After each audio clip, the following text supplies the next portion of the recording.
Assalamualaikum warahmatullahi wabarakatuh. Salam sejahtera bagi kita semua. Om Swastiastu, Namo Buddhaya, salam kebajikan. Selamat pagi, siang, sore, malam warga Direkta dimanapun kalian berada.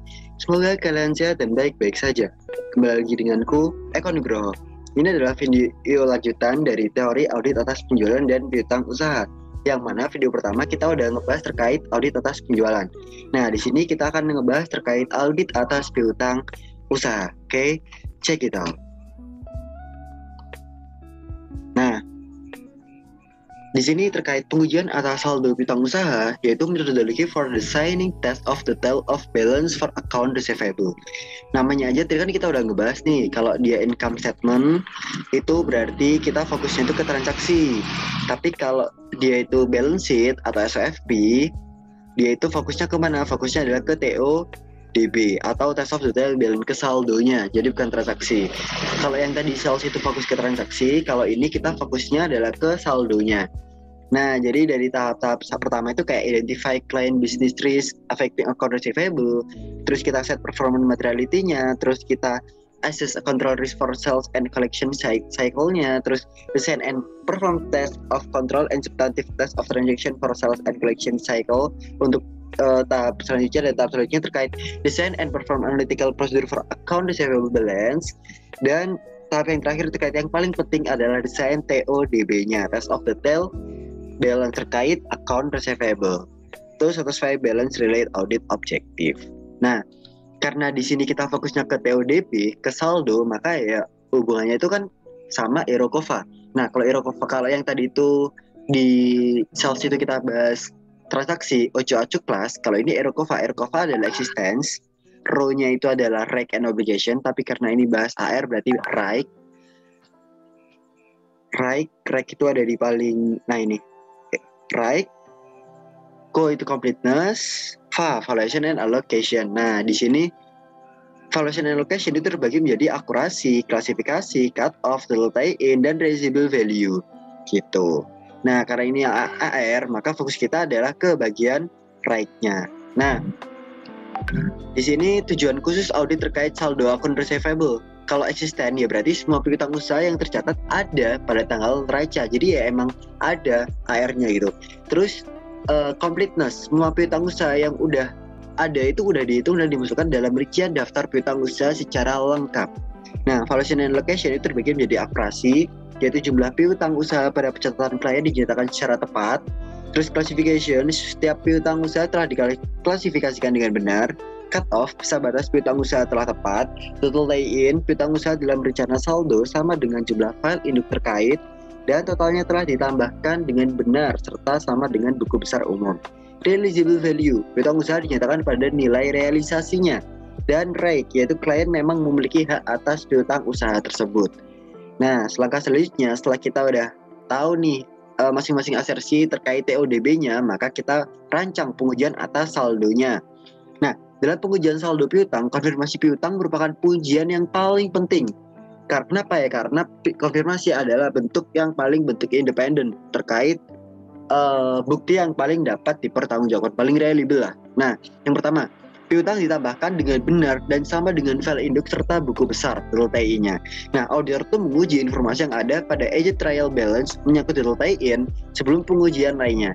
Nah, kolom total dan footing dalam kolom yang menggambarkan umum piutang harus diuji, sementara totalnya pada neraca saldo dibandingkan dengan buku besar umum. Auditor juga akan menelusuri ke dokumen pendukungnya, misalnya salinan faktur penjualan. Nah, yang kedua, piutang yang dicatat memang ada, existence, yaitu menggunakan konfirmasi saldo. Bila pelanggan tidak mengkonfirmasi, auditor akan memeriksa dokumen pendukung apakah barang benar telah dikirim atau bukti penerimaan kas untuk menentukan apakah piutang telah dibayar. Yang ketiga, terkait piutang usaha yang ada telah dicantumkan secara lengkap terkait completeness-nya. Nah, auditor akan memfooting neraca saldo piutang usaha dan membandingkannya dengan saldo buku besar.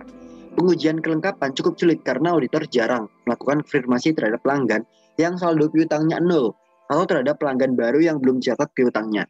Kurang saja penjualan dan piutang usaha dapat diungkapkan oleh pengujian substantif atas transaksi untuk pengiriman yang telah dilakukan tetapi belum dicatat. Tujuan kelengkapan bagi pengujian transaksi penjualan klien dan oleh prosedur elitis. Nah, terus yang keempat terkait piutang usaha sudah akurat. Menggunakan konfirmasi piutang. Apabila pelanggan tidak menjawab konfirmasi, auditor akan memeriksa dokumen seperti pada pengujian keberadaan atau existence. Nah, lalu yang kelima terkait piutang usaha diklasifikasikan dengan benar. Terkait klasifikasinya, auditor akan mereview agent trial balance atas piutang yang material dan afiliasi pejabat, direktur, pihak terkait. Auditor juga harus memverifikasi bahwa wesel bayar atau piutang usaha yang diklasifikasikan dalam aset tidak lancar. Yang keenam terkait pisah batas atau cut off-nya piutang usaha sudah benar, yaitu terkait dengan pisah batas cut off terdapat 3 hal yang harus diuji. Pisah batas penjualan, pisah batas return dan pengurangan penjualan, dan pisah batas penerimaan kas. Ada 3 cut off. Cut off penjualan, auditor dapat memverifikasi pisah batas dengan memperoleh nomor dokumen pengiriman untuk pengiriman terakhir yang dilakukan pada akhir periode dan membandingkan nomor tersebut dengan penjualan yang dicatat pada periode berjalan atau periode selanjutnya. Lalu return dan pengurangan penjualan harus ditandingkan dengan penjualan yang terkait jika jumlahnya material. Auditor dapat memeriksa dokumen pendukung menyangkut sampel return dan pengurangan penjualan yang dicatat selama beberapa minggu setelah tanggal penutupan untuk menentukan tanggal penjualan sebenarnya. Nah, cut off penerimaan kas biasanya dipandang tidak terlalu penting karena hanya mempengaruhi saldo kas dan piutang, bukan laba ya teman-teman. Dilakukan dengan menelusuri penerimaan kas yang dicatat ke setoran bank periode selanjutnya pada laporan bank. Jika terjadi penundaan selama beberapa hari, hal tersebut dapat menunjukkan salah saji cut off-nya. Yang ketujuh terkait piutang usaha dinyatakan pada realizable value-nya, nilai realisasi bersihnya. Auditor harus mengevaluasi apakah penyisian klien itu masuk akal dengan mempertimbangkan semua fakta yang ada. Auditor dapat membandingkan jumlah dan umur saldo piutang yang belum dibayar, kemudian membandingkannya dengan tahun sebelumnya untuk mengevaluasi peningkatan piutang tidak lancar. Nah, auditor juga memperoleh pandangan mengenai kolektibilitas piutang dengan memeriksa file kredit, diskusi dengan manajer kredit, dan mereview file korespondensi klien. Dan yang terakhir terkait klien memiliki right atas piutang usaha haknya atau right-nya, yaitu sebagian dari piutang mungkin telah digadaikan sebagai jaminan, dibebankan kepada orang lain, difaktorkan, atau dijual dengan diskon. Nah, auditor dapat mereview notulen rapat, membahasnya dengan klien, mengkonfirmasi dengan bank, memeriksa kontrak utang menyangkut bukti piutang usaha yang digadaikan sebagai jaminan, dan memeriksa file korespondensi. Nah, konfirmasi piutang usaha, penetapan waktu, subsequent event. Nah, yaitu terkait konfirmasi harus dikirim sedekat mungkin dengan tanggal neraca. Auditor juga dapat melakukan konfirmasi pada tanggal interim apabila pengendalian internnya sudah memadai. Jika keputusan untuk mengonfirmasi piutang usaha dibuat sebelum akhir tahun, biasanya auditor akan membuat schedule di muka yang merekonsiliasi saldo piutang usaha pada tanggal konfirmasi dengan piutang usaha pada tanggal neraca. Nah, itu terkait subsequent event. Terkait keputusan sampling, ukuran sampel dipengaruhi oleh materialitas kinerja, risiko inherent, risiko pengendalian, risiko deteksi yang dicapai dari pengujian substantif lainnya, dan jenis konfirmasi yang digunakan. Pemilihan item untuk pengujian diperlukan stratifikasi pada sebagian besar konfirmasi. Auditor mempertimbangkan baik nilai setiap piutang maupun lamanya waktu piutang itu telah beredar. Dalam banyak kasus, auditor memilih semua piutang di atas jumlah dolar tertentu atau rupiah tertentu dan memiliki sampel acak dari sisanya.